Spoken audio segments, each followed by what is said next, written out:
ఇవాళ మానుకోట మానుకోట ఇవాళ గుర్తు మానుకోట రాళ్లకు మొక్కాలని చెప్పి ఇవాళ కూడా మాట్లాడుకుంటాం.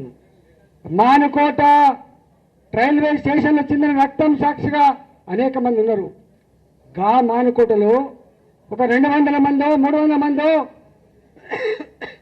ఉద్యమానికి బయలుదేరితే అలా 150 మంది హుజరాబాద్ బిడ్డలు ఉన్నమాట వాస్తవం.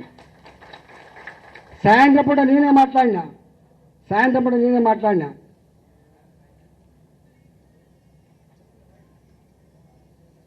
భార్య పిల్లలు గుర్తొచ్చితే వాళ్ళ ఇంటికి వెళ్ళిపోండి.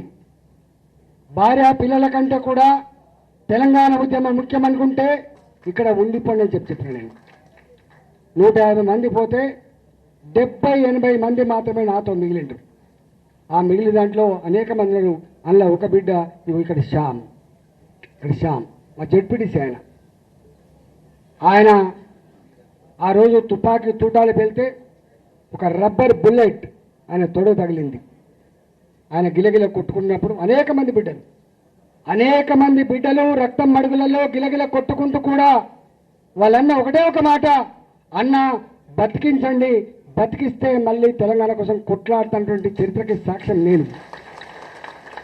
అలా ఒక బిడ్డను తీసుకొచ్చి శ్యామ్ని తీసుకొచ్చి హాస్పిటల్కి ఏం చేసి అంటే ఇవాళ గక్కడి నుంచి వచ్చిన వాళ్ళు మనం ఇంకా మన గురించి ఎక్కువ చెప్పుకోవాల్సి అక్కర్లేదు.